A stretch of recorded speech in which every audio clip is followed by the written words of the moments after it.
ব্রেকআপের 5 বছর পর মেয়েটার কাছে ছেলেটার ফোন আসে।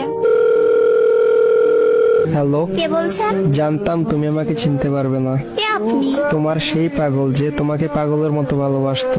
ও আপনি তো ফোন দিছেন কেন? আমি ফোন রাখলাম। একটু দাঁড়াও প্লিজ, একটু কথা বলবো। আমি অপরিচিত কারোর সাথে কথা বলি না। একটা সময় তো অনেক পরিচিত ভাবতে আমাকে।